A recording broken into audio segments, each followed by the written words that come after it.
Unloaded.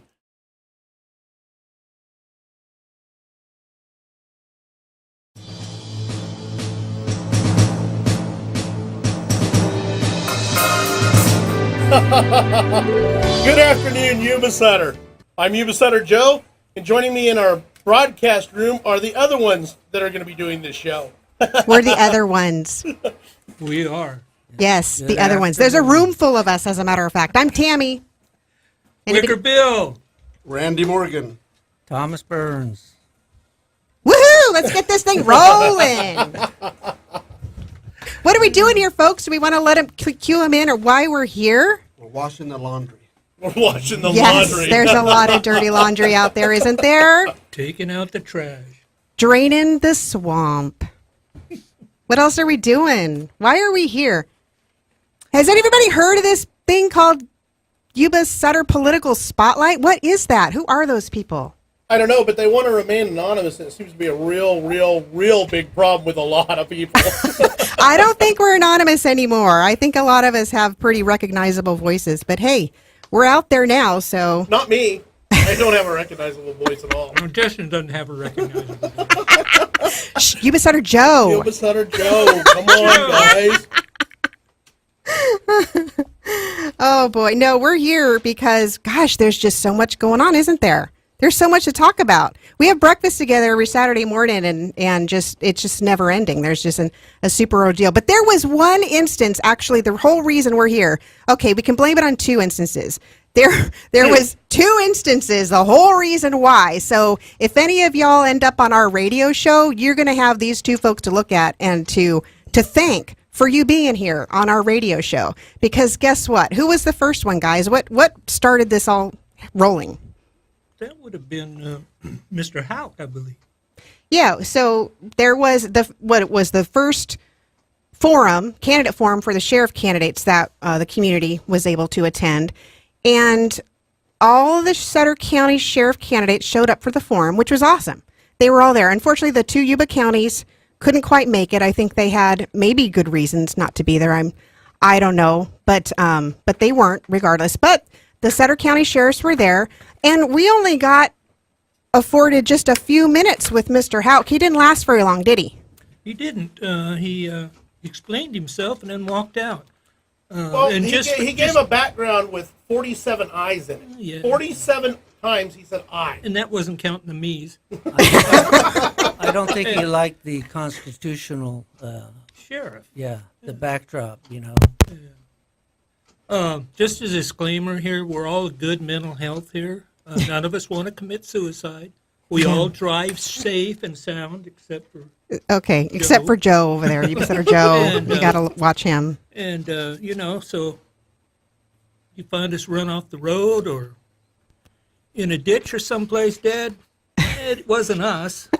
We didn't want to be there. We realized we got big old targets on our back now, but hey, We love liberty. somebody's got to do it. Somebody's got to step out there and let the folks know what's going on in their community. I had no idea. I go along with things, and I'm pretty well informed, but wow, when you start digging the things that you find, it's not a pretty picture. And it isn't even that. The things you get sent are absolutely amazing whenever you're not afraid to have a voice. It's absolutely amazing. Right. What people will start saying, here, you can say this for me. Be my spokesperson, please. We will be your spokesperson. Just be assured that we will be your mouthpieces, your spokespeople. That's why, there's a few of us here, but there's a lot more of us who aren't here. So, if ever we can't make it in on a Sunday, you can be sure we've got people that are standing in line just chomping at the bit. They'd like to be here too. So we'll give them a voice. Well, also, and it's like we said on our Facebook page of the Yuba Sutter Political Spotlight, is every time a candidate says something, we are going to try and be there. And if we can't be there, I'm sure there's somebody who will feed us the video of what was said and when it was said. Right. Let's have a transparent campaign season, because we all know what happens. We have these people that are running for political office, and they tend to speak to their audience, right? So, it depends on who they're standing in front of, kind of what their opinion is at that moment in time. So guess what? So we're going to be there. One of the people representing this radio show. We're going to be there. We're going to either get John an iPhone, or maybe the instance will already be recorded, but we're going to put it out there and put it on our Facebook for sure, so everybody gets to hear all the things that each candidate has to say. You know, good or bad. We're not here to, you know, constantly sling mud at people. That's not the intent. We really want people to be informed. We want you to know as much as you can about each candidate, so you can make the right decision. You know, it's a big responsibility. I encourage everybody to use their voice, to get out and vote, but, you know, vote from an informed place, right? Don't just show up and say, "Oh, I like the sound of that guy's name, I'll pick him." There you go. You know, or pick the top one, pick the top of the ballot because it's easy. The lucky draw. Know something about them, Right. Just a little. yeah, it's kind of like you take a test and you answer all C's, right? let's not I've never ever done that. let's Never. not do that at the voting booth. Let's have a little bit of knowledge going in, right? There you go. I'm gonna get one of those things that people are gonna associate with me, because I notice I'm already saying right. It's like, you know, right? Yeah. Okay, I gotta stop that right now, because that's just, I don't want to get I myself know, a right? stigma. I know, right? Knock it off. Oh gosh, you guys are too much. Okay. So where are we going with this? Well, let's explain this. All three sheriff's candidates from Sutter County showed up. Dennis Houck got up to speak first, and we had Sheriff Richard Mack Skyped in from Arizona. And for those of you that don't know who Sheriff Mack is, he was the first sheriff in the nation to sue the U.S. government over the Brady Bill and its unconstitutionality. And subsequently, several other small county sheriffs came on with him, and they actually got parts of it thrown out. And what had happened apparently was that Mr. Houck had seen a video on YouTube that where Sheriff Richard Mack had said that they had strategized to put women and children up in the front lines at the Bundy Ranch. Oh, it was women. Let's not embellish. It was women. Just women. Okay. Well, the fact was, the sheriff wasn't even there till 3 hours after the incident. No, that's right. The fact was he wasn't. First of all, folks, this was like a footnote in Sheriff Mack's career. You know, not the whole intent or point why he was there. He's a constitutionalist. He's an educator. He teaches about the Constitution, and specifically, you know, from his background, his main purpose is to teach sheriffs about their constitutional role. So he goes all over the country. He is a speaker, and a highly paid speaker. You know, he's a very highly sought after speaker. We were pretty fortunate to have him in our area. So the whole point was he's a constitutionalist. He educates people on the Constitution, specifically sheriffs. He is the founder of the Constitutional Sheriffs and Peace Officers Association. So this guy's like, you know, he's the lead voice on that topic.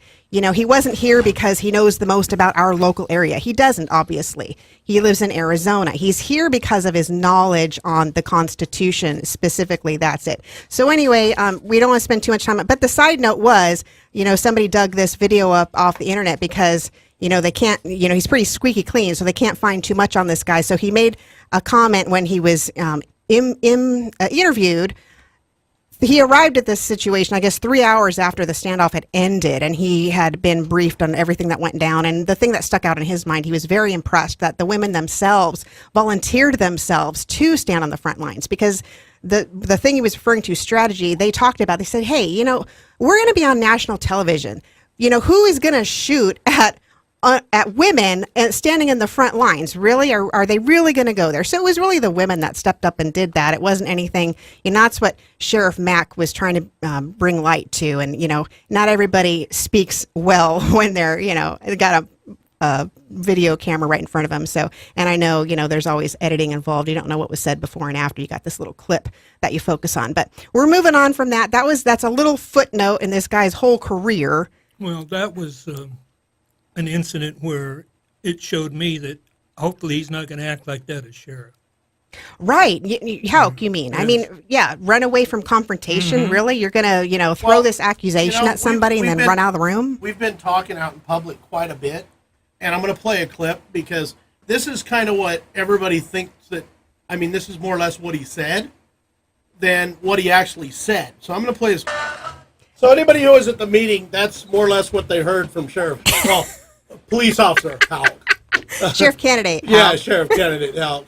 That after multiple people and talking to him, that's what they got out of his speech. Well, his eye speech. His eye speech. But Personally, I think he just did not like the forum of being around people that loved the Constitution and loved liberty. Absolutely. And I think he was more or less, I think he's pretty much lined up as an establishment candidate and seems to love the system more than the Constitution and more than the people. yeah. So that's what my opinion on it. Oh, and hey, we should highlight this too, because before he left, so in his little speech that he said, I don't know how many times you counted. 47. 47 times. 47 times. So one thing stuck out that really caught my attention because I'm a CCW holder. And, I really appreciate Sheriff Parker's stance on issuing CCW permits. I think that he is a constitutionalist, and I like his perspectives. But Sheriff candidate Houck presented a new condition that he is going to propose to be put on CCW applicants, and that was, it didn't sound like, he said approved storage in your home. So in my private home, I'm going to have to prove that to you that I have an approved storage for my handgun. And that's not a condition I currently have as a CCW holder. And with that kind of talk comes a new mandate to have to look at that approved storage unit. Probably have to pay a fee to have it approved, and just another step on our right. And that means they're coming into your house, right? Right. You got to come into my house to see where I'm storing my guns. Well, normally that's why you get a CCW, is so you can have it loaded and on your person, not necessarily have it in your house. Can't be trusted. Hey, we also had two upstanding men that stood their ground and finished the forum. The candidate Brandon Barnes and Jeff Pierce, both. And went to the subsequent citizen and sheriff class on that following Sunday. Yeah, so I really admired both of those men for sticking to the agenda and being there to answer questions from the people. Right, and we do need to give a shout out to those two. I've talked to a lot of people out in the community. There's a lot of respect for the way they handled that situation, and then we had a lot of folks attend that seminar. It was called "The Sheriff and the Citizen," and so that was a good opportunity for the community to go and have another chance to go meet with those two sheriffs, and they did. They actually got to meet and talk with a lot of the people that were there and get do some more campaigning, but also get educated at the same time. But these two guys, they also, the Sutter, what is it called? Sutter Yuba Constitutional Republicans. They wanted to sponsor all 5 candidates to go to this class because what the whole point of the Constitutional Republicans is to get constitutionally aligned candidates elected, right? So they really wanted to encourage those folks to attend, and it was just $20 fee. It actually could be free, but there was materials that could be purchased with the $20 registration fee. And you actually got 3 books that were authored by Sheriff Mack with that, and the class manual as well, and a little The pocket Sutter Yuba constitution. Constitutional Republicans paid their way, correct? Yes, the Sutter Yuba So it was Constitutional. free to them. Correct. It was free to them. They got a really nice scholarship they were handed at the forum that they attended. So that at the forum they got their scholarship. Then they got the opportunity to go to that constitutional training, and a lot of people really appreciate the fact that regardless of what their knowledge is going in. I mean, we obviously, these men have been in this line of work for a long time. They're pretty knowledgeable on where they stand, but there are some things that, could use some clarification. I teach the Constitution, and every time I go through that course, I learn something new, and something new kind of sticks. And so it's always a good thing to get as much training and information as you can. So education, never a bad thing. But Mr. Hauk didn't choose to go through that opportunity. He just actually left the room. Well, and you've got two sheriff officers, or sheriff deputies, whether they're in the jail or not. They're sheriff deputies already. And after 20 years of experience, they showed up willing to learn something new. I mean, that's pretty impressive for them to show up and say, you know what, I don't know it all, and I'm willing to, take the class and see if I learn something new or not. That's very, very, very impressive. And so, if you've got a sheriff that you can talk to that doesn't come in assuming that he knows everything with 47 eyes, that, yeah, you might have somebody that you can talk to, which would be great. Because the sheriff that we have now is, I feel like is very approachable, and we're still going to need that. I don't want a sheriff that's going to wear a uniform to work every day. I don't want that. I agree it'd be nice to see him show up in uniform to some other things every once in a while, but the fact is I don't want him in uniform every day. I want him to feel like he's part of this community and that we can approach him as such. His deputies need to be in uniform. They're the ones doing the work. It's an elected position, and yeah, I want to feel like my elected position guy has approachability. Yes. And I want to feel like he understands the Constitution and the Bill of Rights. Roger that. I believe that I went to that meeting also on the constitutional sheriff's class, and I was blessed. And I'm learning something new all the time. I don't think any of us have memorized the Constitution. There might be a few out there like Ted Cruz. Yeah. Chris Ann Hall. Yeah, And there I you doubt go. whether anybody has read a California Constitution. It's 110 pages long. Yeah. 110 pages long. The joke of the nation. Wow. Yeah, that's crazy. So another thing that happened as a result of that, those two attending that seminar, Sheriff Brandon Barnes or Sheriff Candidate Brandon Barnes, Sheriff Candidate Jeff Pierce. We will be calling one of those guys sheriff. I would just about guarantee it.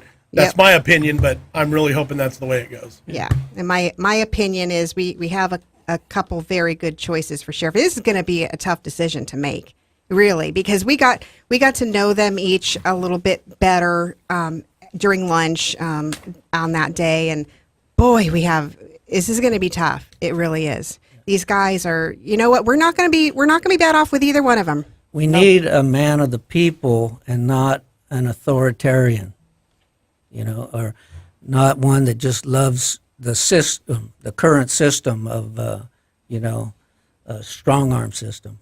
I'm going to wear my uniform to work every day. Yeah, I want a man that I can talk to, that I can look eye to eye with, and I want a man that loves the Constitution. So I'm a lover of the Constitution, if you can't tell, and the Bill of Rights. It's beautiful. Well, these guys sounded like this. That's where their importance lied as well. And here's the other thing: regardless of, hey, they might be very well versed in the Constitution, but you know what? They took the time to spend their entire day during their busy campaign season. They could have been pounding the pavement. They could have been going door to door. They could have had a fundraiser. But that says a lot to the people that are electing them. They respect us enough to go and sit through a day of that class because they know it's important to us. Yep. Another thing that was talked about during that class was the Sheriff Arpaio had a 3,000 strong posse in Arizona. Right. And I was not aware of that, but I thought to myself, that is beautiful that you got a constitutional sheriff and then you got the people behind the sheriff. And that's what we need. I mean, years ago when I was growing up, we used to see the bumper sticker all the time, support your local sheriff. And I'd like to see that again. If I get a chance, I'm going to see if I can get some of those, support your local sheriff. Because we need a constitutional sheriff, and the sheriff needs constitutional people. It's a trade-off. Yeah. So one of the things this show decided we want to do, so, okay, this whole idea was what, a week and a half old? Well, a week in the making, a week and a half old, a week in the making. Yeah, because after that meeting, we got the idea for the Facebook page, and then immediately Bill came over. We called Bill. We said we want to do a Facebook page. We're not Facebook people. yeah So we we've called never Bill. we don't know anything about this. Bill We're come over new and he says, territory. "Oh, this is simple. What do we want to call it?" We're like, Yuba Sutter Constitution. I mean, Yuba Sutter Constitution Republicans. Yuba Sutter Political Spotlight. As soon as we flew it up, we were all talking. We're like, man, we need a radio show. So one thing led to another. We made some phone calls. Next thing you know, we're doing a radio show. We're a radio show, and as this radio show, one of the first things we opted to do is we're rewarding these two candidates with a whole campaign season's long worth of advertising, because we've been there, we've done that. We played that game, and boy, it costs a lot of money to run a campaign, and it's so helpful when you have these things come from all these various sources, and we really want to support the people that we know are going to be really great for this community. So we haven't had the chance to get our 60-second spot worked out with them yet, but we will. But you know what? For the first day out of the shoot, I went to their web pages, and I just want to read just some items from their web pages to kind of give them a little shout out. What Tammy's trying to say is we're just getting our feet underneath us, and yeah, give us just a little bit. We'll get there. Yeah, don't call the FCC and complain just yet, okay? We're learning the ropes. Brand new to this. Yes. And we all have our opinion, It's Right. beautiful to have an opinion, isn't it? And the ability to exercise your free speech. That's right. Oh, that free speech thing. I heard Yeah. that somewhere before. Yeah. That's Constitution we Yeah. keep talking Yeah, about, which that- is still the supreme law of the land. Right. Ask any naturalized citizen. What's interesting is we're going to have to take some video of this because everybody else is in a different room. They put me in a room to where I can climb the walls when it ain't going my way. Put him in the monkey room. Yes. Really nice. Yes, keep him at bay. Keep that person in a cage. But no, we can't have video because y'all would see me dancing when you play that music. I can't sit still when you go playing that music. I just have to be, moving around. So no video. Okay, so we're going to start, because these guys are both great, alphabetical order, okay? We're going to start with Brandon Barnes. I'm going to read a thing from his web page. And I kind of, the thing that I really liked when I went to his web page is he has an awesome endorsement from Steve Durfer, which is a very respected sheriff in our community. I really haven't come across anybody who isn't a supporter of Steve Durfer. That is a constitutional sheriff. That guy is great. And I really appreciate having had the sheriffs that we've had, and now they're both going to retire. So we have, and that's the scary part about this election is we're losing two fine sheriffs. I mean, at the same time. Right. So they're not even going to be a liaison to the new guys coming in. They're not going to have Yuba County Sheriff to lean on or Sutter County Sheriff to lean on for Yuba County. They're coming into this feet wet, kind of like our radio show of, woohoo, what do I get to do? right. So I picked out to read this endorsement from Yuba County Sheriff Steve Durfer. He writes on Brandon Barnes's BarnesForSheriff.com webpage. He says, "I've worked with Captain Barnes for over 2 decades. He has my absolute confidence and support. Brandon holds one of the highest positions in law enforcement. His resume is impressive and includes graduating from the FBI National Academy and positions of SWAT commander and jail commander. He manages a staff of 80 and an inmate population of almost 400. He absolutely has the experience and the right attitude to lead the Sutter County Sheriff's Department. I am proud to endorse him for sheriff." And that's Yuba County Sheriff Steve Durfer, his endorsement of Brandon Barnes. So I thought that was pretty nice. And let me go to his top issues page and just pull a few items out of there. He has, let's see, "As your next Sutter County Sheriff, I'll bring independent new leadership, unencumbered by past practices or internal alliances." And that's true because he works for Yuba County right now. So he doesn't have any existing alliances with anybody over at Sutter County Department. So that could be a good thing to have, to bring to the department. So he does have a pretty good point there. Let's see, what else have we got here? Supporter of the Second Amendment. We all appreciate that. It's got some good things to say there. Yeah, he has a deep understanding of the challenges facing Sutter County. With over 22 years in law enforcement, I know what the path to true reform looks like, and I have the experience to make it happen. Okay, so yeah, Brandon Barnes for sheriff. That's if you go to barnesforsheriff.com. He also has a Facebook page, but I'm not really Facebook savvy yet. I'm getting there because I have to learn, obviously, but yeah, not Facebook savvy yet. That's what I got for Brandon Barnes. And then over here, Jeff Pierce's, he's got a website called jeffpiercesheriff.com. And I believe he has a Facebook too, doesn't he? Bill, does he have? He does. Let me get that. If anybody wants to see the sheriff's forum, the town hall, if you go to YouTube and type in SBTPP, Sutter Buttes Tea Party Patriots, it'll come up on the list. Did you get the whole thing now, finally? The sheriff's forum, yes. Okay. The candidates. Yeah.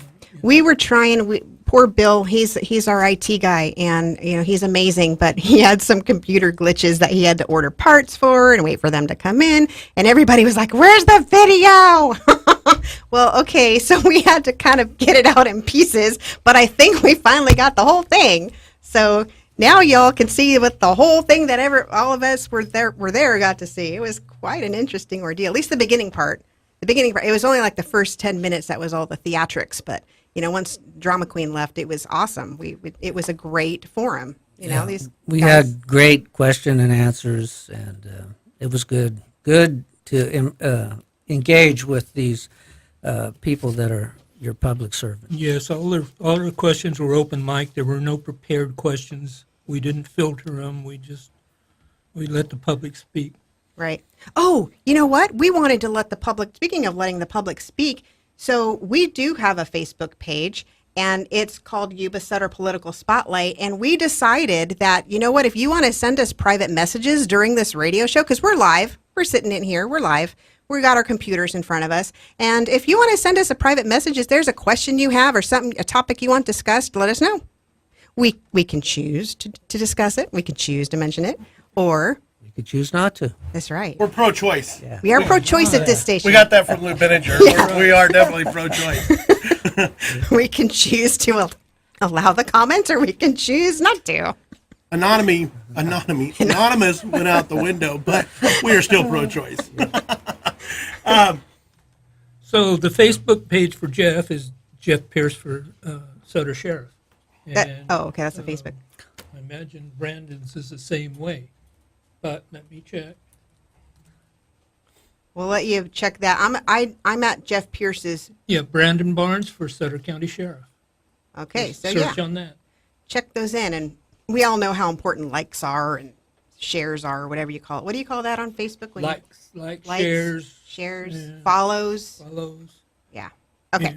What was fascinating about our first 10 days on the Yuba Sutter Political Spotlight was that it reached just over 3,000, and just under 3,000 took action on it, liked it, forwarded it, shared it, Yeah. commented on it. So Social media. people Big are time. getting into politics in Yuba Sutter counties, which Well, is great. It's time. Getting exciting. There are so many important races. I don't want to jump around too much, but I am a little bit disappointed at some of the races that are completely unopposed. How sad is that? How sad that we don't even get a choice in those certain areas. So I don't know. Little side note, As you well know, it's costly. it is. Yeah. You need more people to step up, put yourself out there. Well, and I hear that the Sutter Yuba constitutional Republicans are actually going to be taking a side and supporting some candidates rather than just taking a stand and saying, oh, you know what, we support you, thanks, but not any signs, not any money, nothing to certain candidates. The Sutter Yuba constitutional Republicans are going to be handing out some money, some signs, some helpers, some walkers. They're going to be actually doing something. Right. Yeah. That whole thing needs to happen. We need support for our local candidates because, we have the central committees that I think they do a lot for the state and national offices, but so much more needs to be done for our local candidates. Yes. There is not enough assistance or resources. When Jason and I had our two experiences with running for office, I always say we because we're like one person. I felt like we both ran for office. It wasn't me. I'm just the one standing behind him with my hands up against his back, pushing. That's what I do. No, but Behind every good man is a good woman. A great woman. Right. yeah, but we were so new to that. It was put on our heart. This was something that we needed to do, and so we stepped up to the task. We did it, but we didn't know what we were doing. This is the first time we'd ever did anything like that. We didn't know where to go. Where do we find a treasurer? Campaign manager. We had no clue. But that's Kind of like this radio show. Yeah, here we go again. We have no idea what we're doing, but we're here. Just I don't know why we end up here. Why are we here? You get us into these things. I think No, I'm pretty it's sure. you. No. It's you every time. No, It's you. Now, this time it kids. wasn't. This time it wasn't. Shh, here comes mom. That's what they're calling me. I'm the mom because I have to edit what they want to say on the Facebook. I don't know how to run the Facebook page, but I'm gonna have to tell you, no, you can't put that. I think we're here to have a little fun too, huh? Yes, we are. See, the radio show's though going to be completely different. The Facebook page, you got to keep that a little tempered. Keep a lid on it, folks. It's in writing, and it stays forever. Well, this is kind of set in stone also. We got One Eye Blind Media.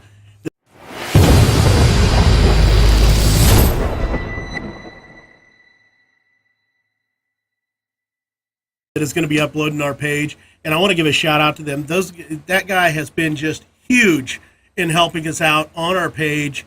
Information, page, graphics, everything. Well, that guy's an amazing resource for the whole community. Yes, he he does is. so much for so many people because he's concerned, right? He's a concerned citizen. He wants this information out there. And he's willing to help at the drop of a hat. I mean, What is the name? It's One Eye Blind Media.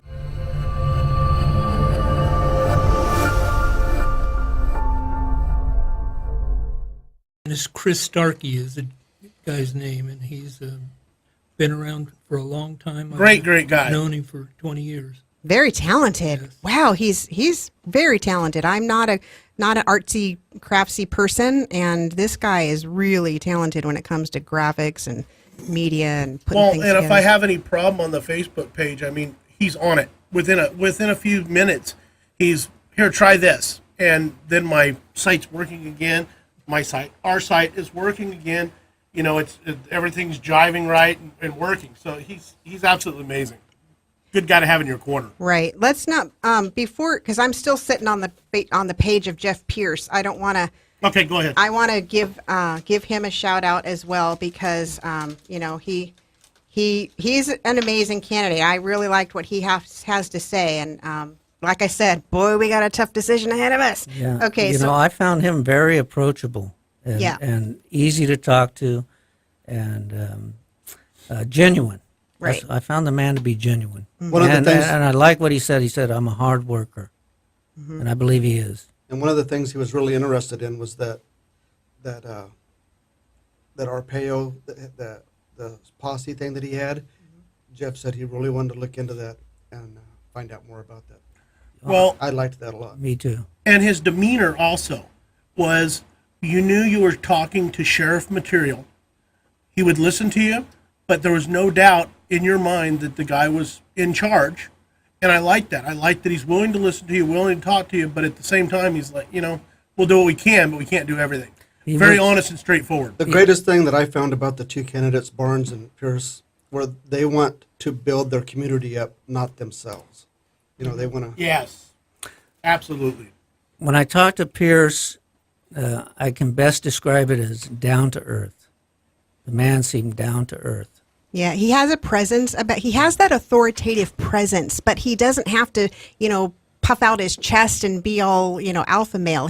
You can tell he's knows he's in charge. He's in charge, and he has that authoritative presence. He doesn't have to. He's comfortable in his own skin. Yeah.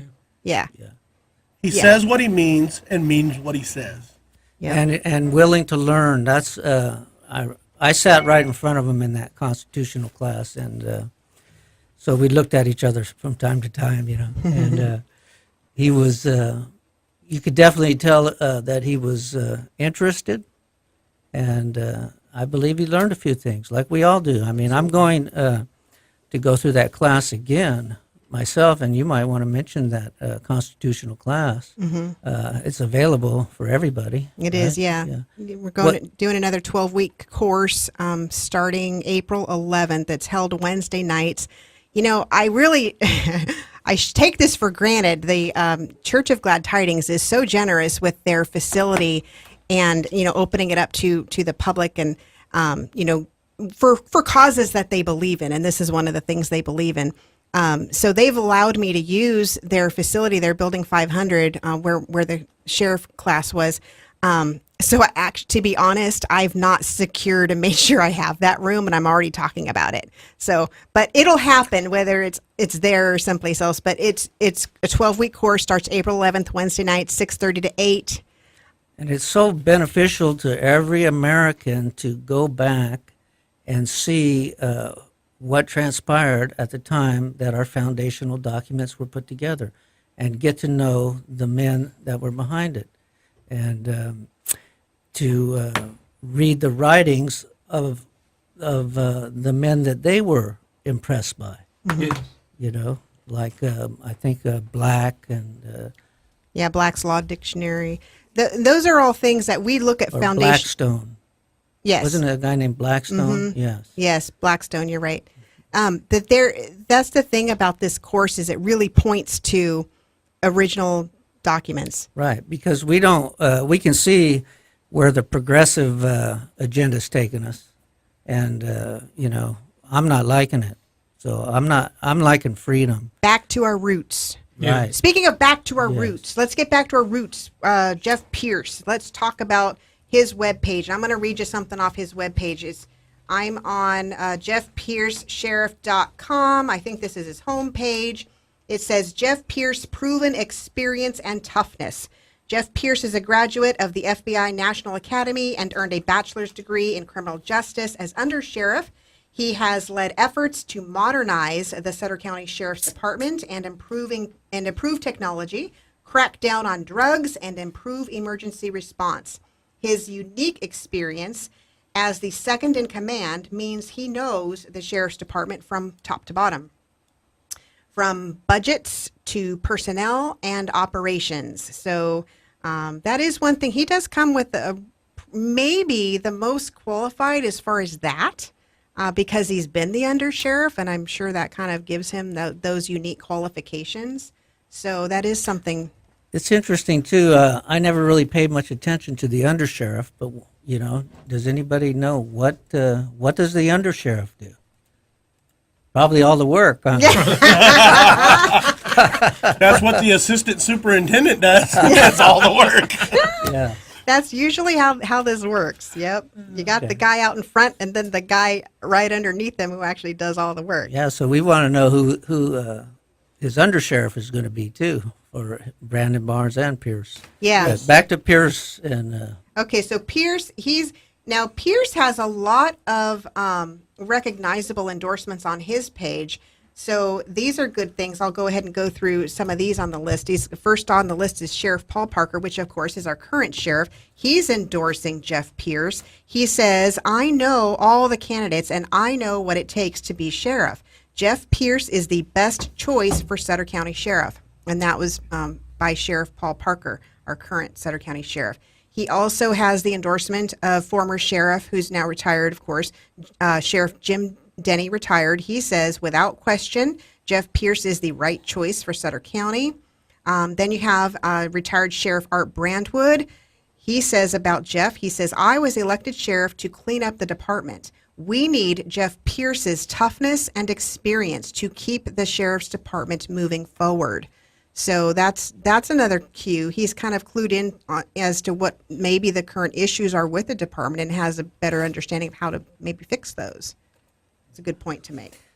But I want to read this last one because I actually really like this guy, what he had to say about Jeff Pierce. This is retired Sheriff Gary Tyndall. He says, Jeff Pierce is more than qualified. He is the best choice for Sutter County Sheriff. He's tough enough to stand up to the politicians to keep our community safe from drugs and crime. Now, I love that statement, tough enough to stand up to the politicians, because that's what we're doing, right? Yes. Yep. Yeah, we need a man that's going to be behind the people. I mean, that's his job. He's the only law enforcement officer, or I mean, I don't even like that term, to tell you the truth. I like public servant, or I like peace officer. Peace officer. Yeah, there you go. Peace officer. A man that is there to try and keep the peace, not just enforce the law. Mm-hmm. So I like his demeanor.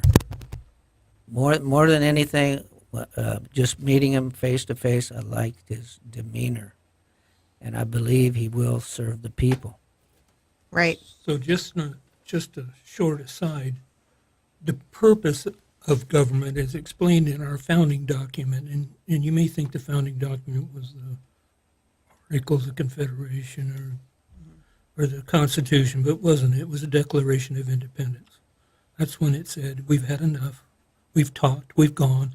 Mm-hmm. We pleaded. It takes us 3 months to get a reply from you guys. You're stonewalling us. These are our things. These are our grievances. There's 28 of them, 26 of them, 28. I don't recall. A boatload of them, and they all apply today. If you take the Constitution class, you will know. Yeah, you will.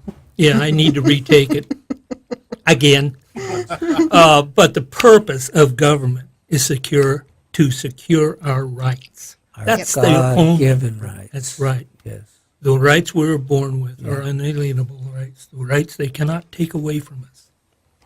That is correct. Yep. So I have a question for y'all. If you've taken my class, you've been asked this question. Stop it. Does the Second Amendment give us the right to bear arms? No. Good answer. We are born with that right. That's right. That's the right. right to self-defense. And like Bill said, as it is declared in the Declaration of Independence. Yeah. Right. And if you read the Second Amendment, it doesn't say, it says the right. It doesn't say, your right. It says the right to keep and bear arms shall not be infringed. It's saying the because they knew we already had that right. The people have this right, and the government's not going to infringe upon it. Why don't I read the Second Amendment? Why don't you? Got it handy right here. It says, a well-regulated militia being necessary to the security of a free state, the right of the people to keep and bear arms shall not be infringed. Doesn't say may not be infringed or shouldn't be infringed. It says shall not be infringed. I hope Too late. Hope the Walking Dead in Sacramento are listening to this. Who knows? So let's circle back because we're going to wrap up this segment because I think we're coming up on the hour. Actually, what I'd like to do is you have a letter that you want to read. So I'm going to play the intro to that letter. If you could read that letter, and then we can talk about it when we come back from the break. Okay, but before we get to the letter, I want to just drive this point home. Okay, you can go to our Facebook page. You can see the video where Halk, made his little he's a fling and flee. He picked up his toys and took off. Yeah. Okay, so I'm going to ask the question: is that the kind of person you want as your sheriff? You're that afraid of confrontation that you're going to scurry out of the room. You're not man enough to stay there and debate your issue that you apparently feel so strongly about you had to storm out of the room about. You're not going to give that other person a chance to defend himself and to have a logical, intelligent conversation with you. Or maybe he just disdains the Constitution, Well, I don't know. I have no doubt that he's not afraid, but the problem is he left. So nobody knows what he had to say. And I think that's worse than even being afraid, is he just wanted to make a statement.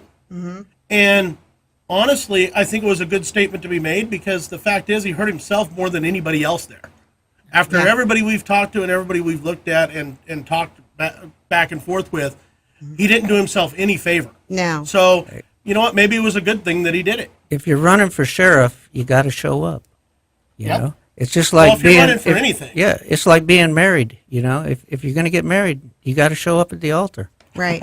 And just so you know, and we can post up the email that was sent out to these folks. They knew what the itinerary was going to be for this forum, and they were told that Sheriff Mack would be there via Skype to ask them the first 2 or 3 questions. So we're talking, maybe 10 minutes. So for the first 2 or 3 seconds, even if you have a personal vendetta against this person, you just, you just can't stand to be asked questions. Well, fine. Remove yourself from the first 2 or 3 questions, but for crying out loud, the whole room was full of citizens with questions, and they were given an opportunity to ask those questions after Houck left the room. I guess he didn't value those citizens. Well, I don't have my- a problem with anybody stating their facts or their concerns or what they think, as long as you are enough of a man to let the man that you're talking about reply and stand up for himself. Have some kind of rebuttal. Exactly. Absolutely. Right. The Fifth Amendment. Yeah, but also, have some respect for your voters who Yes. showed up there to hear what you had to say. I'm sure when they arrived in the room, they probably had, were seriously considering voting for Houck. They wanted to hear what he had to say. I think he changed their mind. Well, the voters that came with him and left whenever he left are the only ones he were concerned about. That's the only ones he was concerned about in that room are the ones that left with him. That would have been And that's a very, very bad way to set your program up. It is. 'Cause that's a very small circle. Yeah, that is a very small circle. So wake up and make yourself available to answer some questions. You have some really hard questions to answer now, don't you? Yeah. People have that image in their mind of you scurrying out of the room, and they're like, "What's up with that? That was a sheriff material? I don't think so." Well, the one good thing about it makes it easy to make up our mind. Yeah. It really does. It was So easy for me. So Yeah. we're down to 2. We have 2 awesome candidates that are very, very. Either one of them. You know what? I'd be happy at this point. But the unfortunate thing is, come November, we're going to have to choose. I know. Right now we can say we love them both. Yeah, but come November, it's gonna be a showdown. And you're gonna have to pick one, unfortunately. Going to be tough. Hey, So Just so we know, our listeners know, we're on KYC 1410, top of Mount Huth, the Patriot. yeah, and we're here live.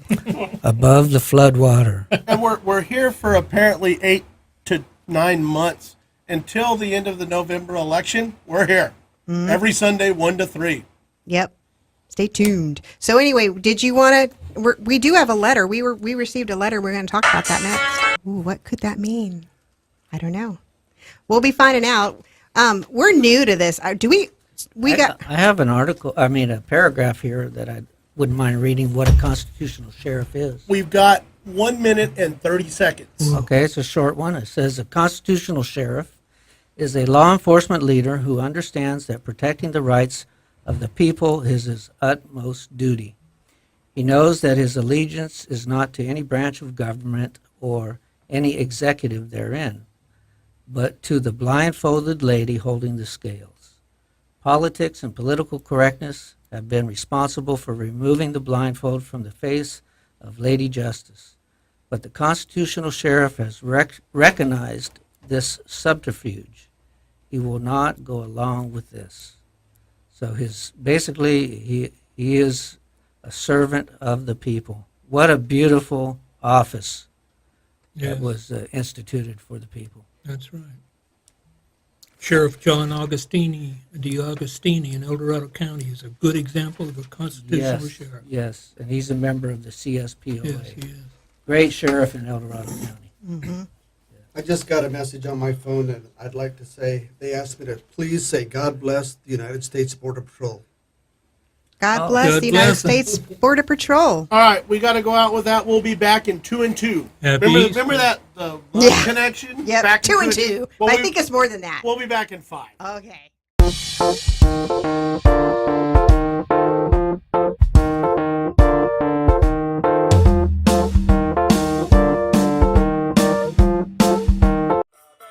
All right, we're We are. Testing. A little slow on the uptake. Ah. Like I say, we're just getting our feet underneath us. Give us a minute. Yeah, well, This is my bunions and first corns time ever on it. running a board, and I'm so glad Santos is here because whenever my shortcomings, he makes up for pretty well. Hey, you're doing an awesome job. By the way, he could have been out here in the room with the rest of us. He's such a gadgets guy, and he just wants to know everything. You just want to learn about everything, don't you? No, really, I don't. Yeah, No, you do. No. You gotta know how it works. You're one of those kids that took apart a toaster when he was a kid. How does this work? Why does the bread pop up? he put his tongue on it. The red thing burns you. That's right. The coil, yeah, that's no good. Don't play with that. Hot. So I am in receipt of a letter that it was a letter sent to Chief Landon, and we were provided a copy of this letter. So I'm going to read you this letter. Chief Landon is the Yuba, Current- yeah. Yuba City Police Chief. Correct. The current Yuba City Police Chief, Chief Landon. So it says, Chief Landon, and the date on this letter is March 12th, 2018. So this happened fairly recently. So this letter is dated March 12th, 2018, is addressed to Chief Landon, and it says, "It is with great curiosity and concern as to the circumstances revolving around Sergeant Dennis Houck's recent hernia surgery.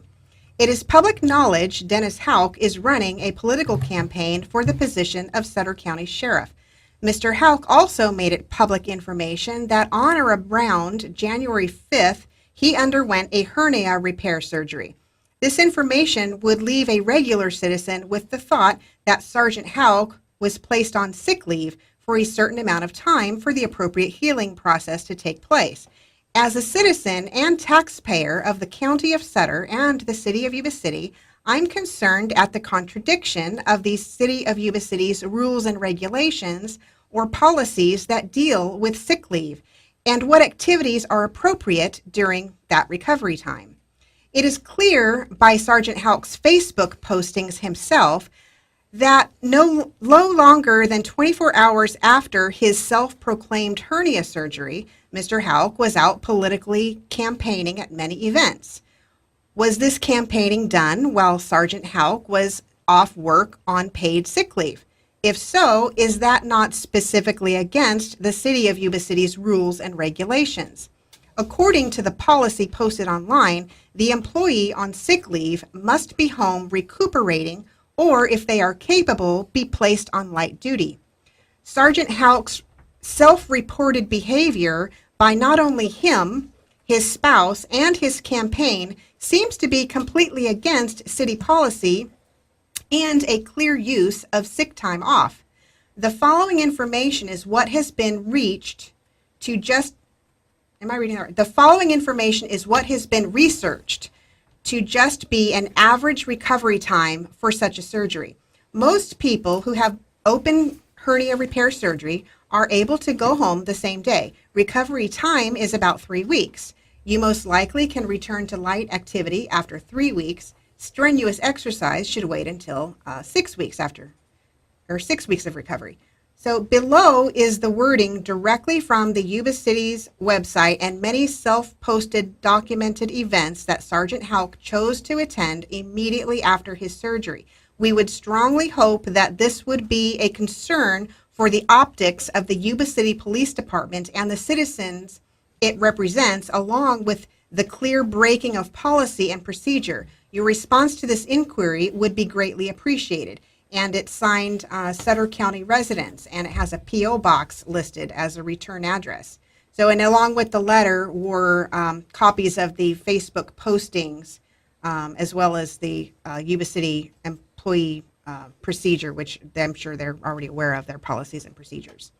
Sounds like we have some watchdogs out there want to make sure that policies followed and that the people are getting their money's worth. And this is where the show gets interesting because the watchdogs that are out there want this information made public. So they're giving it to us after they send it to the city. This went to 2 people in the city as a letter that was mailed. So this is, go ahead. Do you know if there's been any response from the police department. Not yet. No. But the interesting response is coming up after this clip real quick. All right, so Tammy's got the response. Well, and we are still waiting on the response from Chief Landon. So he will be getting back to the people that wrote that letter, but it's going to take some time for him to figure it all out, get to the bottom of it. He will get back to him. But the interesting thing was I have another correspondence that I was given a copy of that is messaging between a Sutter County citizen and Sheriff candidate Hauk. He writes in this messenger, his first message was sent to this person. It says, I'm reading a very interesting email that was sent to Chief Landon right now. Hang on. It says a very interesting email. We know for a fact that there were 2 letters sent via mail. Right. Not email. Snail via mail, the U.S. Post Office. So yes, because we know who wrote the letter, and we know that they mailed it in the mail. They went to a mailbox, put it in the mail. So it was snail mail, right? And so here's his first comment saying, I'm reading a very interesting email that was sent to Chief Landon right now. So I don't know why it's written that way, but it is. Maybe copy and paste or something. I mean, isn't that what you do if you want to send something by email? Mm-hmm. Yeah. So it must have been copied and pasted. Yeah, but I don't know how he got a copy of the letters. My question, how did he get a copy of the letter? Because it wasn't emailed. It was mailed only to 2 people, and Chief Landon was one of them. We actually got a call from the Sutter County resident who sent the letter. So that's how we know it was mailed. We got a call from them, and they put us in touch with it and said, you need to check this out because I only mailed it to 2 people. Mm-hmm. And one was Chief Landon. Yeah, so but the interesting thing is, okay, so he reaches out to this person because I don't know, he thinks maybe this person has something to do with it. So after he says, I'm reading a very interesting email that was sent to Chief Landon right now, he includes a image of the letter, and he says, did you know about this? And, the person didn't know about it or said they didn't know about it. Don't know one way or another those facts, but there was communication going on between the 2 of them regarding the source of that letter. And the interesting thing so Hauk was really, really interested in who sent that letter. So regardless of, it's still being considered, I don't know, if what he did was inappropriate. You can go to his Facebook and you can see all the activities that he was at, the events he was at, and he was out and about in the community. And yeah, he was campaigning pretty darn soon after having that surgery. And I, recently went through surgery. I was out for weeks, and I was definitely legitimately could not go to work. So was he legitimately off of work? I don't know. These are questions that, have been asked. So anyway, going back to this communication between these 2, I'm looking at the communication, and the scary thing is you're reading through it, and this guy's really wanting to get to the bottom of it. He starts wanting to know, well, who holds this P.O. box?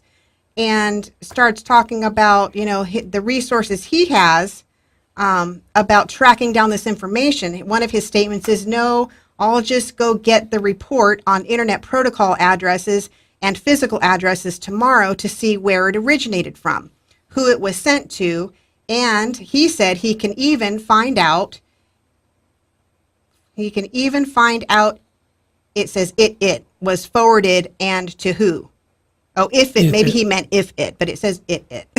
It says he find out if it was forwarded and to who.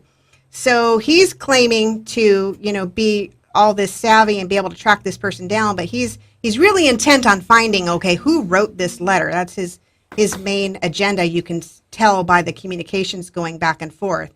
And so, the last thing that really got my attention was I'm reading in his comments, he's going, so he's telling this person, because you can tell the innuendo being flown back and forth. He thinks this person is behind the communication. Either this person wrote the letter, he's thinking, or this person knows who wrote the letter. So he's throwing as much innuendo out there to come across as intimidating as he possibly can. And this comes across in the messages.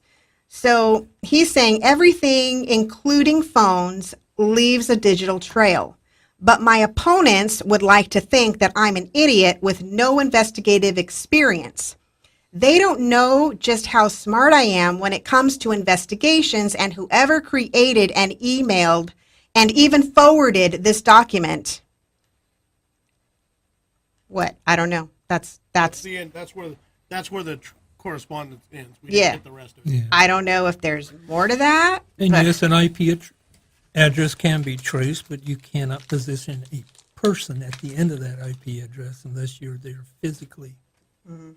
Well, and he did he did reveal who owns that PO box, and I spoke to the person who owns that PO box, and they confirmed, yeah, it's there. So he got down to the bottom of that, and he used some kind of resources to get that information. He knew that much. By this time he had this communication, he had already found out who owned the PO box. So this guy is really wanting to know, apparently he wants it known out there that, you don't question his conduct. His conduct apparently cannot even come into question. So he made it pretty clear that if anybody does question that conduct, what the repercussions would be. And that's what's concerning me, is this is someone who's running for, a position of authority, the highest authority in our county. Well, And- let's talk Yeah. about one that's already in a seat. That was also, I believe, first up on our Facebook page. Hauk was the first No. one up on our Facebook page. Well, he was, but the other one that we've come up with was Buckland. That was Sweet life. Sweet Life. There, yep. So, yeah, it's kind of interesting to hear his. Well, and this was another thing that was brought to our attention, because I didn't come across this information. Somebody else brought it to our attention. I don't actually recall where that came from, but this Facebook posting, right place, wrong time, maybe. Yeah, that could describe it. Right statement, wrong place to post it. Yep, because any one of us posted a statement that was posted, it would be perfectly acceptable. But in the position that you're in, posting a statement like that, maybe not such a good idea. Well, Especially 10 days before a vote. Yeah, that was the Yes. big question, is 10 days before a vote. Seriously? Yep. So on our Facebook page, we posted this other posting from his Facebook page where, let me get to our Facebook page. Does anybody have it pulled up already? I do. What do you need? So what did we write about him when we put up that post? So as a picture, he's at a Kings game, and he takes a picture from his perspective at the Kings game, and he says, "Gosh, I gotta." Oh, him and the Yuba City clerk. Well, yeah, but we didn't get No, there we yet. didn't get there yet. We're No. taking baby steps. Baby steps. We gotta do this one step at a Hurt time. so bad. You're in such a hurry. Everybody's always in such a hurry. Oh, I was scrolling down the page. That was above wherever I'm going. Okay, so the picture is at the Kings there it game is. from the perspective of their sweet box. His And words. His words were Doing sweet time with Republic Services at the Golden One Center. Let's go Kings. Yeah, and that No. was on which date? It was January That was 10th? January 10th. January 10th. Now, for me, I don't know any of what you're talking about here. So, who is Republic Services? Well, that would, oh my, that would be Republic The Services, they're one of the companies that are going to be up for bid. a bid. They're going to be throwing a bid out there to try and obtain the garbage contract for the city of Yuba City. So, and we're going to be mapping this whole thing out, because Oh my.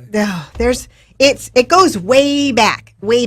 But where we are right now is you have this Republic Services, and they're in the position to where they're looking at vying for that contract to get the contract from Evidently, Recology. it's probably a very huge contract. Oh, Right? yeah. Everybody in the city is that owns property, I guess, or that has residents is forced to pay the garbage company. $300 million. Oh, it's just Yeah, but I think that might be over the here, 10-year, million because there. it's going to be a 10-year contract. That's probably over the 10 years, I would think. That's okay. Yeah, that's still a lot of money.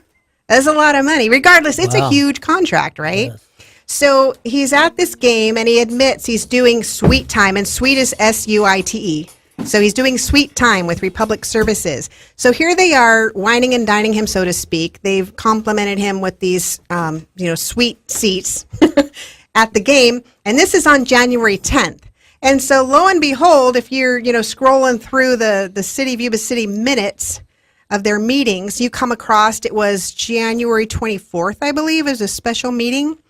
And it was being discussed whether, do we stay with our current recology, or do we, venture off into going out to bid and compare these, other companies and see what we come up with. And lo and behold, at that January 24th meeting, Buckland puts a motion out there saying, you know what, I think we need to go out to bid. Surprise, surprise. We need to go out to bid and give Republic Services the opportunity to get that contract. Now, in the past, I wonder, has the contract ever gone out to bid, or is it? It is, and see, we're going to be mapping out this because it started years back. So their contract is up next year, and it's a 10-year contract.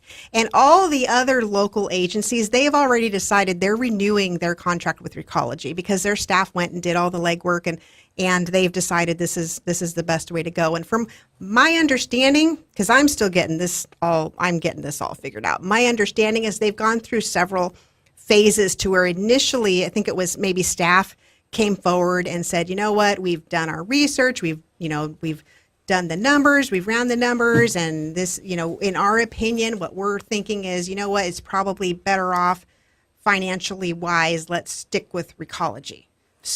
Now, does this have anything to do with the no dump signs? No, I've I been don't think seeing so. no dump signs No, around Yuba that's City. that's nothing to do with this, No? and Okay. we may talk about that. I don't know if that needs to be even mentioned. It's kind of like not. I'm not going there, but it's not related to that. But so here you have phase one. Okay, staff is going to be recommending, just renew Recologies. We've run the numbers. We think you're better off staying with the local guys. When you say staff, that is the staff of the city of Yuba City? Yeah, Yeah. City of Yuba City staff. Basically, they're running the city. Yeah, so they go out and they I do mean- their due diligence. They They go compare prices. They go talk to other companies and see what their prices are and look at the whole apples to apples, oranges to oranges, and this is what they come up with. Well, and that was presented to council, and then I believe that council chose to direct them to go hire this consultant to do this big Right. old Independent yeah, an consultant. independent consultant, and so they did, and that was about I don't know $73,000. I heard or it was so. closer to 100,000, but Why would they pay someone to do what they already did? well, that's a good Maybe- question. Maybe, yeah, that is a good question. And it gets even more curiouser and curiouser. Yeah, that's a good question. I don't know why, but because the interesting thing was they went and they paid this independent consultant to go out and do this study for, $73,000+, and they came back with the same conclusion that the city staff came back with was, yeah, Recology, they did a points-based study, and of 1,000 points, Recology earned the most points. So there you have it again. Okay, all the signs are pointing to you're probably better off to stay with Recology. And even after that came back, this vote happened after that, and this was the motion that was put out there. It said, nope, I think we ought to still go out to bid. Let's open it up. So how did that vote go? Do you know? Wasn't there a condition? I mean, didn't they put out some kind of we're going to have to meet these conditions now after? Oh yeah, see, like I said, we're gonna map it all out. We'll put it all up on the Facebook page, and we'll put Lucy the and documents. football. Yeah, but no, there was conditions, and the conditions that were put out there only Recology met all of those conditions. So that was another phase. Yeah. I know it was a several phase thing. Yeah. This took a while to get to this conclusion. So this has been going on. But here, looking at the optics of the whole thing, not a good Facebook posting to come out with, what is it, 14 days prior to 14 days. making your vote Mea in culpa. favor of giving this company an opportunity to get that contract? 14 days. I'm looking at it now, 6 p.m. Well, Sweet Life wasn't the only one there. Yes, we have Mrs. Sweet Life, which would not be anything, right? Except for the fact that Mrs. Sweet Life is the city clerk. Man, I'm having trouble keeping up with some of these songs here, man. So, More to come. so as you know, when you're in a publicly, elected public office and some other public offices where you can have any kind of influence on things that can occur, or you can, financially benefit somebody by your position, you have to file these 700 forms with FPPC. And so we have gone and obtained the 700 forms. Well, Right here. back up. which were readily available. Back up. Yes. Is Back that up. a little paper rattling going on? Yes. Like So- Rush? So Yes. check it out. Here we go. Whenever Tammy went to pick these up, it wasn't that they had to go print them off. They had a stack of them ready to go because apparently That wasn't the first page, one. Our Facebook page is pretty popular. So yeah, we're hitting some key notes, which is good. They're just ready to go with these copies. So if you want one. And by the way, I actually didn't have to go get one myself. I could have, used somebody else's copy, but I want to do the work myself. And, some of these things when, you want to go get something, it's a document I want to go obtain myself from the city clerk.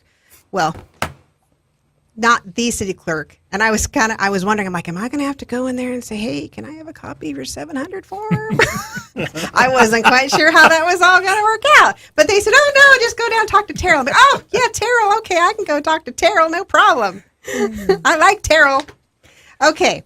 So anyway, I did pull the 700 forms and, they did what they were supposed to. Both of them have their gifts on Schedule D. They have a gift from Republic Services on 1/10/17 for $250, a Kings game ticket.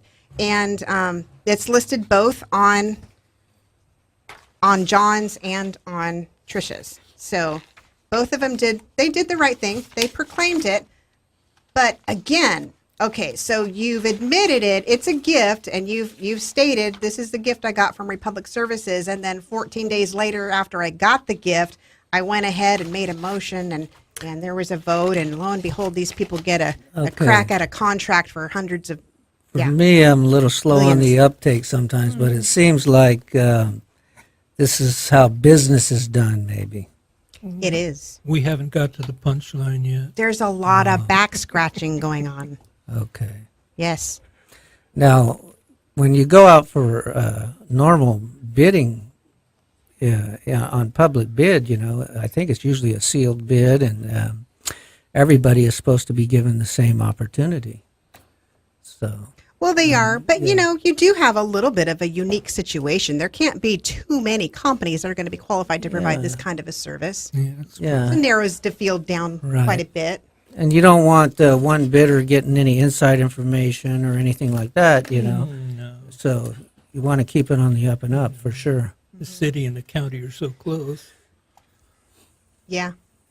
So, hey, all we're doing, we're just putting it out there. And that's really what we did. And we're really trying to stay unemotional and not put a bias on the Facebook page. Obviously, our bias comes through in our tone and while we're speaking today, but radio shows going to be a whole different story though on the Facebook page. On the Facebook page, we are purposefully not doing, banter back and forth. We'll put the information up there. You guys talk about it. You discuss, which is what's happened. People are, chiming in and they're expressing what they think about what you're presenting. And it pretty well reflects what we think too. That's right. That's right. Because Any sane person would figure this out. yes, it doesn't take a lot. And people are smart. You don't need to tell them what to think. Yep. They're going to come to the right conclusion. These are intelligent people. So yeah, all you got to do is put it out there. Say, look at this. And then you say, And here's the vote. There's the vote. You know? Speaking about the vote, what is our vote up to? I believe it's 3% thought that was acceptable and 97 thought it was unacceptable. Yes. But then if the city clerk does it, 100% think it's unacceptable. So it's really kind of odd that it's kind of, 3% worth acceptable for a council member, but 0% acceptable for the city clerk. John didn't vote for his wife? So you put it out to vote on the website, huh? Or on your Facebook page? Yes. Yeah, we put up a poll. A poll. Yes. So you post the information, you let people digest it, and then you put up a poll and you say, what do you think? Is this acceptable or not acceptable? Because, maybe you think that's okay. It's okay to take a bribe like that. I don't know, maybe it is. It's not a bribe. It was not a bribe. It was buying a vote. Oh, is that different? Huh. I got a lot to learn. That's my opinion. Yes, this is all our opinion. We have a lot of opinions, but the thing is that, I think our opinion is very shared with a lot recently. People have a lot to say about Jim Whitaker. And by the way, if you live in District 4, there's a Facebook page called Time's Up Whitaker. Yes, Time's Up Whitaker. They have a petition going, and it's to recall Jim Whitaker. You decide if that is what you want to do.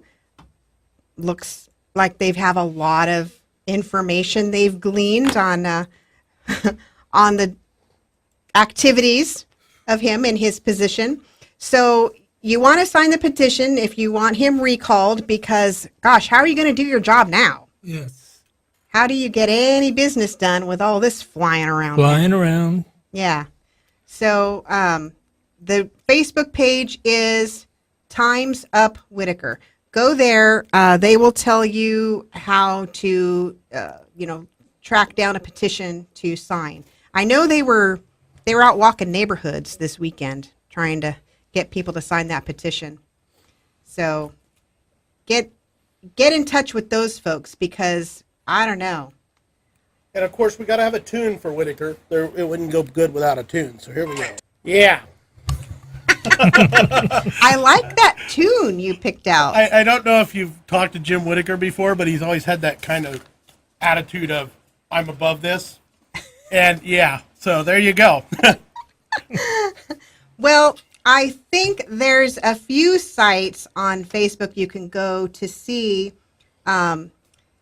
these court documents that have been filed, because apparently this is all public information. Somebody's gone to the trouble of obtaining copies of these court documents, and then they've been posted on Facebook. One Sutter Gutter, and then probably, is it Yuba City More probably has it. And we'll probably jump on the bandwagon too and put a link to their websites to see these. But wow, this goes back to 1993.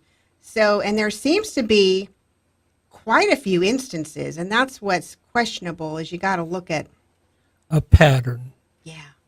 Yeah, you got to look at a pattern, and I don't know. This is kind of new to me. I haven't really followed this, but boy, it's really coming to light now. And so we have, as early as 1993, defendant Whitaker. I'm reading the court document. This is not me saying this. It says, as early as 1993, defendant Whitaker used his position of authority to physically and sexually batter minor students at Yuba High. Known instances of Whitaker's separate acts of physical and or sexual abuse of students at Yuba High include but are not limited to the following. So we have in 1993, victim assaulted by Whitaker. In 94 to 95, victim assaulted by Whitaker. I'm assuming they're not naming them because they were minors at the time, but I don't know why they would still keep their name not. So I'll keep reading through this document. So we're going back to the early 90s. So in 97, there was a couple victims listed. The second, and I don't know why some of these have some details and others don't. They just say victim assaulted. And we don't know what kind of assault that was. Initially, when this first came out, it just, I don't know. I guess it's kind of exploded since it first came out. When it first came out, you thought, oh, there's just one gal that came forward. But now it seems to lend a little bit of credibility to this now that there's a pattern emerging. So, but who knows? We'll let this whole thing play out. But so 97, the second victim says victim assaulted / treated in sexually inappropriate manner on 2 different occasions by Whitaker. One, when Whitaker rubbed the victim's breast whilst she was working as a teaching assistant for Whitaker's boys basketball class. And then 2, when another student pinned the victim up against a wall and gave her a hickey while Whitaker watched and laughed. So if there's any truth to that, that's pretty much, I would hope that wouldn't happen to my student in the presence of a teacher and they not do anything. And then in 98, it says victim assaulted multiple times by Whitaker. One, when victim was upset about an unrelated incident, Whitaker feigned empathy and reached out to victim, ostensibly to comfort her, but instead groped her breast. And 2 and 3, when Whitaker asked the victim to approach him, having already been assaulted by him, the victim approached him with her hands covering her, let's go to page 2, chest, causing Whitaker to put his hands around her wrist and pulled it away. Something. I got a thing covering my page I can't see. But anyways, another touching of the breast. So this is in the court documents. These are apparently victim statements. So I'm just reading this public document filed in a court. We're still in 1998. There was another victim was grabbed by Whitaker in the buttocks outside the gymnasium at Yuba High. Then we have in 1999, a victim, a cheerleader at Yuba City High, was talking with Whitaker during her freshman year when Whitaker inexplicably began to repeatedly rub the side of her torso down to her hip.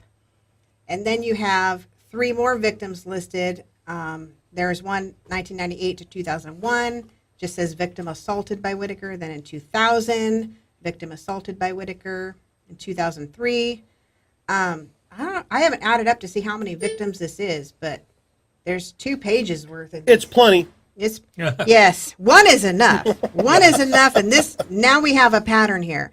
And I also don't know why there's details on some and not on others. I don't get that. So why it just says victim assaulted. But then in 2013, you get some more details. It says victim asked Whitaker if she and friends could play with a volleyball in another corner of the gym. Whitaker angrily grabbed victim's left wrist and back of her neck and swung her arm, even though victim was recovering from a fractured collarbone. I asked, this is in quotes, I asked him to stop and let go. He asked me how I would be able to get my wrist back and wouldn't let go until I started walking again. I felt obligated to walk and walked around the gym one last time. And then I went to the bathroom. On my way to the nurse, he started to apologize. And that was the end of her quote. And it says, victim was seriously injured as a result of the incident. So, yeah. And then 2014, it keeps going. Yeah, It keeps going. We got it. We got it. And, We get it. and the people that were supposed to be keeping an eye out for this kind of thing didn't keep an eye out for this kind of thing, or they didn't mention it. They didn't come forward. Right. How did this go on for so long because from what I understand, people that are in schools, there's some kind of they're charged with the safety of these students, Yes. and they're supposed to protect these students. And I believe it's their duty to come forward when stuff like this happens. Yeah. They're supposed to get in touch with legal authorities and let them know that this inappropriate at a minimum, but sounds like much more. I think inappropriate is going to be a too light of a word when this all comes out. But who knows? It's still early on. Facts develop as stories develop. So we'll see how that all plays out. But it goes on. There's a couple more victims in 2014. This is an interesting document. And if you have Facebook, which I don't, but I'm learning.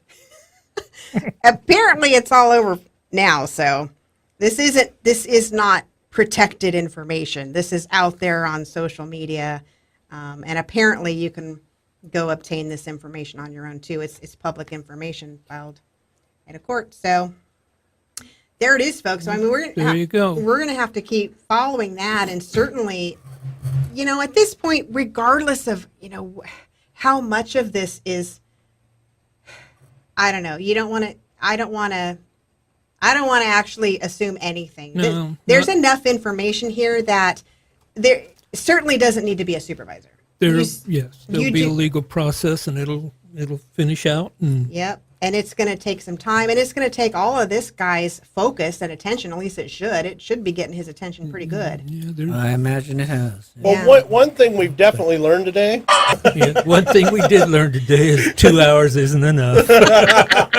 We've learned a lot today. We're going to continue to learn a lot because I don't know. This was our first day out of the chute, and hopefully we did okay, but we'll get better. we'll get better. Continuing on with the monkey business at the Board of Supervisors in Sutter County, I they seem to be having some technical difficulties over there with their video. Hey, we've had some today ourselves, so Yeah, that's true. That's okay. That's understandable. But they do that all the time. I mean, they should be pretty technically efficient. You'd think so, but somehow my public comments got left on the cutting room floor. Now, I was a bit exuberant in asking them to sign the anti-sanctuary resolution and telling them that this was the second time we'd have presented them with such a resolution. And the first one went to council, and I'd heard the second one went to council, and I'd also heard that they'd already made statements, but I told them I was making a statement now, but it has no force or action, unless you guys act on it. Right. Where was this at? This was at the Sutter County Board of Supervisors, yeah. Yep. So, and here's what I think. They're being timid about the whole thing because they don't want to compromise the financial position of the county. But here's the I thing. agree. Okay, if they're supposedly having this held over their head, there's a saying, a quote that says, "When you fear the government, there's tyranny." Okay, when the government fears the people, there's liberty. There's liberty. So we can't be succumbing to this intimidation that's being passed down. We need to stand up. There has to be some principles in there someplace. Has to be principles. Has to be Here's principles over money. There's another quote by Edmund Burke. It's on the back of my little pocket constitution. It says, "The only thing necessary for evil to triumph is for good men to do nothing." That's right. Yes. So we want people engaged in the political process and overseeing the public servants. That's what this radio program's all about. We want the people to engage with us to keep an accountability going. Yep, that's what it's all about, folks. But there's one last thing we want to recognize today before we bid you adieu for this weekend. Today happens to be Resurrection Day, and we didn't plan to start on this day. It's April 1st. We started the month of April on April 1st. Here we are. But you know what? We want to recognize that and honor it. And I'm going to lead us in a prayer for Resurrection Day. And here we go. Please join me in praying. Dear Heavenly Father, thank you for this beautiful day. Help me to make the best of this day, knowing that the blood that you shed already covers my life. Help me to use this day and every day to move closer to your image and likeness and to become the person that you called me to be. Help me to understand that your life, death, and resurrection were not in vain, that you suffered so that I did not have to, that through your suffering and sacrifice, you purchased my eternal life, that the blood you shed for me washes away my sins, and through your death on earth, I have eternal life in heaven, because you conquered death and ascended into heaven. And I know that Jesus, you are alive and present within me. Your resurrection reminds us that you make all things new. You breathe new life so that we can live free. Let us not squander your beautiful, precious gift. Thank you for making all things new. Thank you for the victory and power that is your name. We thank you that you conquered death. Thank you, Jesus, that by your might you rose from the grave, paving the way for us to have new life with our Father in heaven. We praise you for the great strength and unconditional, unending, perfect love. We confess our need for your forgiveness for our sinful nature. We ask that you renew our hearts, minds, and lives for the days ahead. We just pray for your refreshing over us. Keep your words of truth firmly planted within us. Help us to keep focused on what is pure and right. Give us the power to be obedient to your word. And when the enemy tries to deceive us with lies and attacks, we trust that your voice speaks louder and stronger, reminding us we are safe with you and that your purposes and plans will not fail. We ask that you will be our defense and rear guard, keeping our way clear, removing the obstacles and covering the pitfalls. Lord, lead us on your level ground. Shine your light in us, through us, over us. May we make a difference in this world for your glory and purposes. Set your way before us. Make all your plans succeed. May we reflect your love, peace, and hope to a world that so desperately needs your presence and healing. God, we know you are not dead and we are not alone. Jesus lives. May we allow that truth to sink deep today. Jesus has risen. We pray this in Jesus' name. Amen. Amen. Thank you, Father. Amen. One Eye Blind Media and Yuba Sutter Spotlight and Sutter Gutter. Yuba Sutter Political Spotlight.